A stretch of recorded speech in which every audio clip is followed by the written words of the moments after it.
அப்பொழுது ஜனங்களில் ஒருவன், இன்றைக்கு போஜனம் சாப்பிடுகிறவன் சபிக்கப்பட்டவன் என்று உம்முடைய தகப்பனார் ஜனங்களுக்கு உறுதியாய் ஆணையிட்டு இருக்கிறார். எப்படி சொல்லியிருக்காரு? இன்னைக்கு யாராவது நீங்க சாப்பிட்டீங்கன்னா நீங்க யாரு? நல்ல வேலை யோனத்தானுக்கு அந்த கட்டளை தெரியாம இருந்துச்சு. Praise God. அவனை டக்குன்னு நின்னுட்டா தேன்குட்டை குத்தி. இப்போ இந்த சவுளுடைய கட்டளைக்கு இவங்க பயந்ததுனால தான் அங்கே எழுதியிருக்கு பாருங்க, 25 இருந்து. தேசத்து ஜனங்கள் எல்லாரும் ஒரு காட்டிலே வந்தார்கள். அங்கே வெளியிலே தேன்கூடு கட்டி இருந்தது.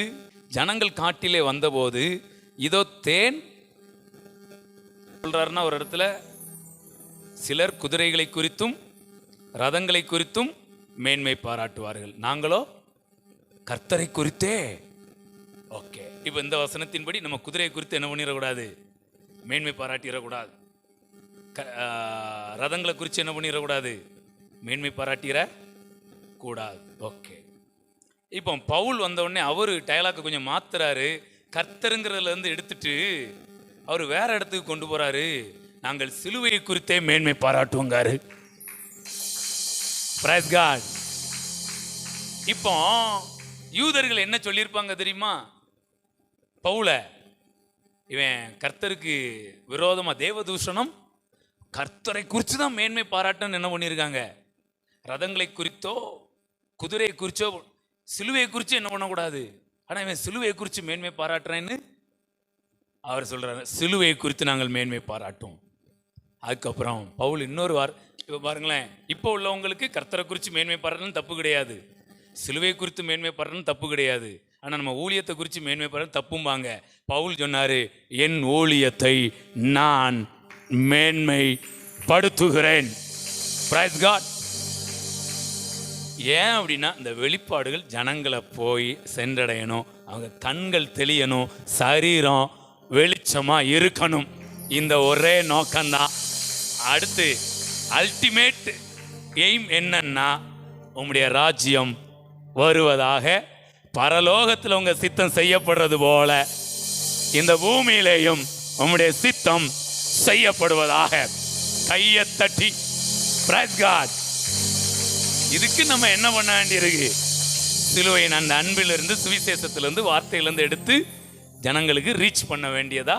அவன் டீச்சும் பண்ணணும், ரீச்சும் பண்ண வேண்டியிருக்கு. Praise God. அப்போ பாருங்கள், அழகா எழுதியிருக்கு. ஜனங்கள் காட்டிலே வந்தபோது இதோ தேன் ஒழுகி கொண்டு இருந்தது. ஆனாலும் ஒருவனும் அதை தன் கையினாலே தொட்டு தன் வாயில் வைக்கவில்லை. ஜனங்கள் அந்த ஆணை நிமித்தம் இல்லை, அந்த ராஜா என்கிற யானை நிமித்தம் பயப்பட்டார்கள். அப்ப இவங்க எல்லாருக்கும் நாக்கு என்ன செஞ்சிட்டு? எச்சில் ஊறிட்டு. ஏங்க, இன்னைக்கு ஆரோக்கியம் வேண்டாம்னு யாராவது சொல்லுவாங்களா? வேணும், ஆனா இப்படி வேண்டாம், இது முடியாது. மாத்திரை மருந்தை சாப்பிட்டு என்ன பண்ணிக்கலாம்? நான் சொல்றேங்க, சரி அது ஒரு பக்கம் இருக்கட்டுங்க. இன்னைக்கு யாரோ ஒருத்தங்க இப்போ ரெகுலராக டேப்லெட் எடுத்துட்டு இருக்காங்க. நம்ம இந்த சத்தியத்தை பேசுகிறோம், உடனே டேப்லெட்லாம் தூக்கி தூர போட்டு நம்ம அப்படிலாம் சொல்லலை. சரி, டேப்லெட் ஒரு பக்கம் நீங்கள் எடுத்துக்கிட்டே இருங்க, இதையும் கொஞ்சம் எடுங்கங்க, வித்தியாசத்தை பாருங்க. எடுத்ததுக்கப்புறம் அதை கொஞ்சம் என்ன பண்ணுங்க, தூக்கி தூர போடாண்டாம், கொஞ்சம் கொஞ்சமாக எண்ணிக்கை என்ன பண்ணுங்க, குறைங்க. இதை கூட்டிக்கிட்டே இருங்க. நல்ல ரிசல்ட் உண்டாச்சுன்னா அப்படியே குறைச்சிட்டு இதை எடுத்துட்டு இதை பற்றி பேச ஆரம்பிச்சிருங்க. இன்னைக்கு நிறைய பேருக்கு எச்சு ஊறும், சில ஆணை நிமித்தமும் சில யானை நிமித்தமும் பயப்பட்டு அதை என்ன பண்ண மாட்டாங்க. ஆனால் நீங்களும் நானும் பாக்கியவான்கள். காட்டிலே தேன் ஒழுகி கொண்டிருக்கிறது. நல்ல நம்ம வாட்டுக்கு யாரை பற்றி சவுல் என்ன சொன்னார்னே நமக்கு தெரியலை. உட்காந்து நம்ம வாட்டுக்கு என்ன பண்ணிட்டு இருக்கிறோம்? ருசி பார்க்கவில்லை, புசித்து கொண்டிருக்கிறோம், குடித்து கொண்டிருக்கிறோம், குளித்து கொண்டும் இருக்கிறோம். Praise God. Hallelujah.